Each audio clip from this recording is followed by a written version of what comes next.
The storm was coming down so hard it felt like the sky wanted to crush her. Aaliyah stood on the side of the empty road, soaked to the bone, clutching little Malik against her chest as his tiny body shook with every breath. Headlights swept across the rain, slow, expensive, deliberate, like someone deciding whether she was worth stopping for. And as the SUV rolled to a halt, Aaliyah froze, because the last white man who'd slowed down for it spat, "You people love playing victim." Those words were still stuck to her skin like the rain. The rear window slid down. A cold male voice, steady, controlled, cut through the storm. "Ma'am, is your son breathing properly?" Aaliyah backed away on instinct, shielding Malik, her heart slamming against her ribs. She didn't trust strangers. She didn't trust help. Not after everything she'd already lost tonight. But when Malik coughed, deep, raw, frightening, and a thin spray of red touched her wrist, her legs nearly gave out. The billionaire in the SUV stepped out slowly, rain hitting his coat like gravel. No umbrella, no hesitation, just eyes widening at the sight of Malik's struggle. "Give him to me," he said quietly. "He doesn't have much time." Aaliyah held her baby tighter, but Malik's fingers slipped weakly from her scarf.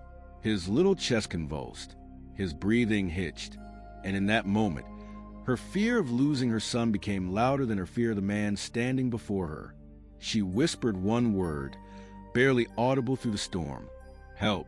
Ethan scooped Malik into his arms with a gentleness that didn't match his cold face, turning toward the SUV with urgent steps as thunder swallowed the world.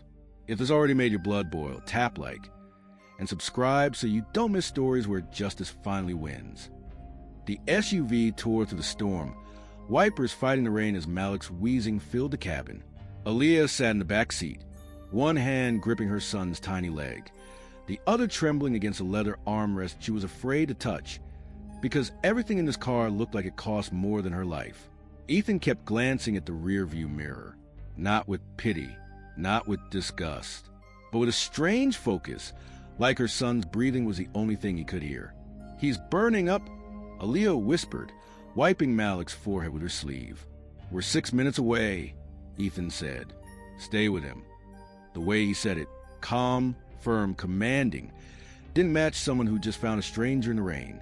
It matched someone who had done this before, someone who had lost something before. Aaliyah looked at him more closely. His knuckles were white against the steering wheel, his jaw tight, like he was holding back a memory he didn't want to feel. The SUV passed through tall iron gates that opened silently as if the house itself already knew who she was. A mansion, wide windows glowing through the storm, waited on the hill. The kind of house people like Aaliyah only saw in magazines nobody bought. Inside, warmth hit her like a punch. A fire crackled. Cedar filled the air, and a gray-haired doctor stood waiting at the door as if summoned by lightning itself. "Bring him here," the doctor ordered. Aaliyah hovered helplessly as Malik was placed on a couch near the fireplace. Oxygen mask, warm blankets, a nebulizer humming softly. Her son's small chest finally easing, the terror in her bones slowly thawing. Ethan stood behind the doctor, rain dripping from his coat, watching with a stillness that didn't fit his wealth. Not detached, not curious, haunted. When Malik finally stopped coughing, Aaliyah's knees buckled. She sank into a chair and stared at the billionaire who had just saved her son's life. He didn't look relieved. He looked broken, like seeing her child fight for breath had pulled him back into a night he couldn't forget. She whispered, barely, "You've done this before, haven't you?" Ethan didn't answer, but the way his eyes shifted toward a framed photograph by the stairs of a little boy with bright eyes told her everything. If this happened in front of you, what would you do? Tell me in the comments. I read every single one. And if you stand for fairness, hit subscribe. Aaliyah sat on the edge of the couch, watching Malik sleep with the oxygen mask resting beside him. His breathing was calmer now, steady, warm against her arm. The fire crackled softly. The room glowed gold. For the first time in hours, she let her lungs fill all the way, but safety never stayed long in her life. Her phone, still damp from the storm, buzzed on the table. One new voicemail, then another, her stomach tightened. She had spent months avoiding these messages. Tonight, they found her anyway. Hands shaking, she pressed play. A cold female voice filled the room. "This is the clinic administration. Your termination is final. And no, there'll be no appeal. Return your badge immediately." Aaliyah's breath hitched. She had given 6 years to that clinic. 6 years of double shifts. 6 years of covering holidays no one else wanted. Next voicemail. "This is Child Protective Services. We received an anonymous tip about medical neglect and unstable housing involving your son. Contact us immediately." Aaliyah's entire body iced over. It felt like the ceiling lowered, the walls closed in. Anonymous tip, unstable housing, medical neglect. Her knees dug into the carpet as she leaned forward, breath shaking. God, no, not now, not him. Her fingers fumbled to play the third message. This one was worse. A man's voice, slow, mocking, dripping with superiority. "You think a storm and a little pity will save you? People like you always end up right where you belong. Alone." Aaliyah covered her mouth, choking back a sound she didn't want anyone to hear. She had heard that tone before. She had lived that tone. The world never needed proof to punish a black mother. It only needed a whisper, a soft step behind her. Ethan, he hadn't touched her. He didn't come closer. He just stood there, his presence filling the room like a shield he wasn't sure he had the right to offer. "Who sent those?" he asked quietly. Aaliyah wiped her eyes with the back of her hand. "I don't know, but they're trying to take him from me." Her voice cracked at the edges, raw and terrified. "I did everything right. I worked. I saved. I protected him. And still they find ways to punish me." Ethan's jaw tightened, the muscle twitching once. "This isn't your fault," he said. Aaliyah shook her head. "You don't understand. People like me, we don't get second chances. They don't even wait for proof. One lie is enough." She looked up at him for the first time since the messages played.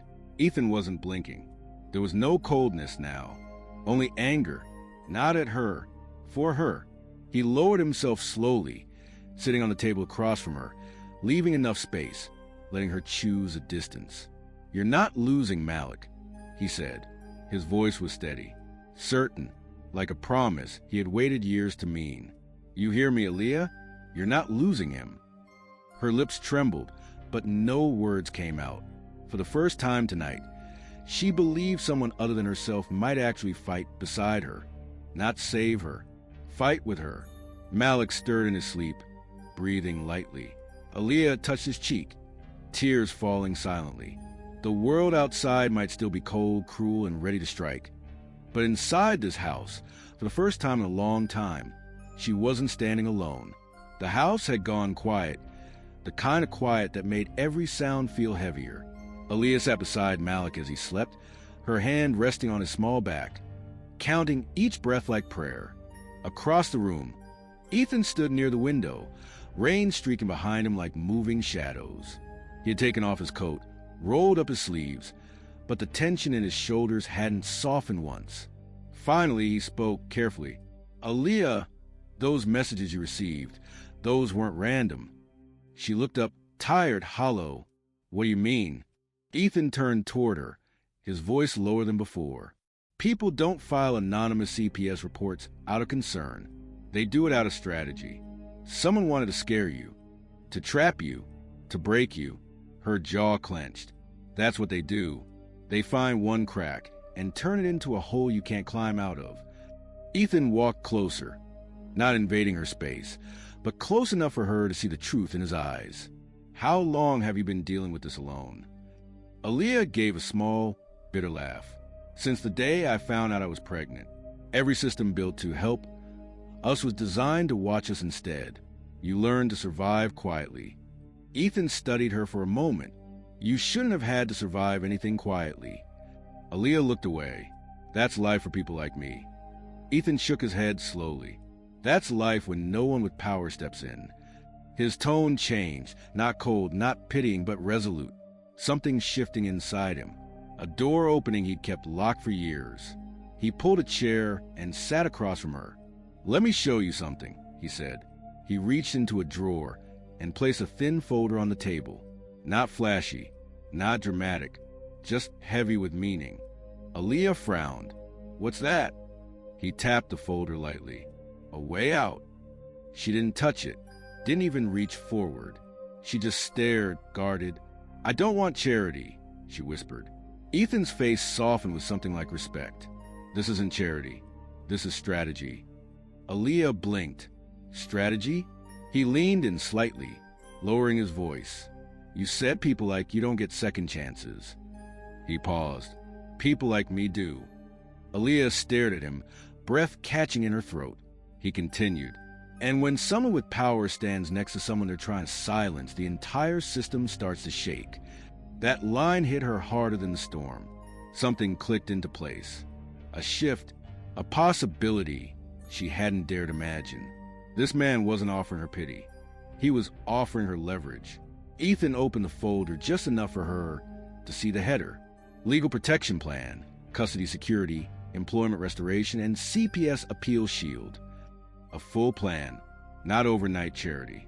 A structured, strategic attack on injustice chasing her. Aaliyah's lips parted. You made this? For me? No, Ethan said softly. For you and Malik. And for people like you who never get the chance to fight back. Her throat tightened. For the first time tonight, hope didn't feel dangerous. It felt possible. If you believe talent can silence every insult, share this video. And to everyone watching from the US, UK, and Canada, your voice matters. The next morning arrived without sunlight, just a cold gray stillness stretching across the mansion, like the world was holding its breath. Aaliyah stood by the kitchen island, warming her hands around a cup of tea she hadn't touched. Her mind was still replaying the voicemails, the threats, the panic, the fear of losing Malik.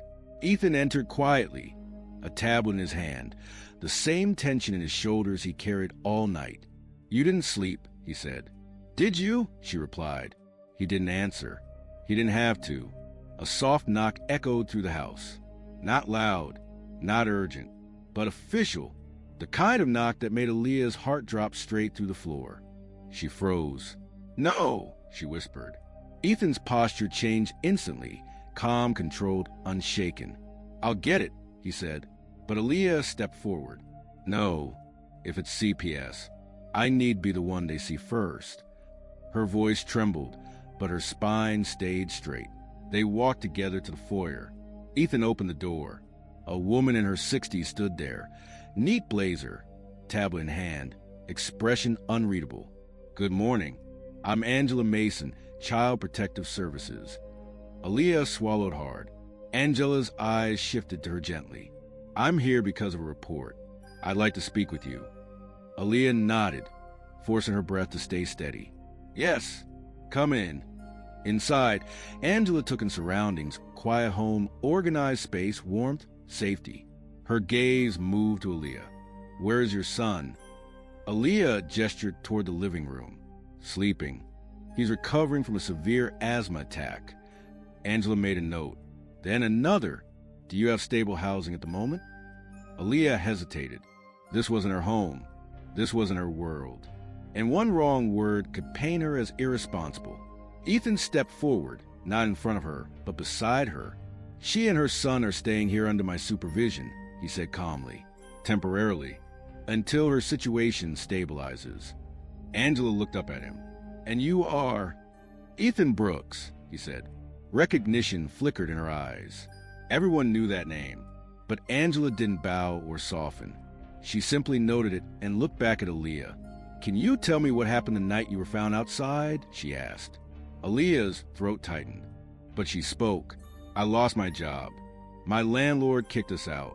My son got sick in the storm. We had nowhere left to go. Her voice didn't crack. She wouldn't give the system that satisfaction. Angela tapped her tablet again. And the anonymous report? It claimed neglect. Aaliyah's hands curled, but her voice stayed steady. I have never neglected my son. Not one day in his life. Angela studied her closely. Then she closed the tablet. I believe you, she said. Aaliyah inhaled sharply. Angela continued. CPS will monitor your case for a short period. Someone targeted you, and until we determine who, you need to follow every guideline. I will, Aaliyah said quickly, whatever it takes. Angela nodded once. Then she turned to Ethan. Mr. Brooks, I was told you'd be providing legal assistance? I am, Ethan replied. I've already contacted my attorney. She'll be handling the case. Angela's expression shifted, something like relief. She's one of the best, Angela said quietly. Good. You'll need her. As Angela left, Aaliyah closed the door slowly, her forehead resting against the wood. They're watching me, she whispered. They're waiting for me to slip. Ethan stepped beside her. Then don't slip, he said softly, and I'll make damn sure no one pushes you. Aaliyah exhaled shakily, her eyes burning. For months, she had fought alone.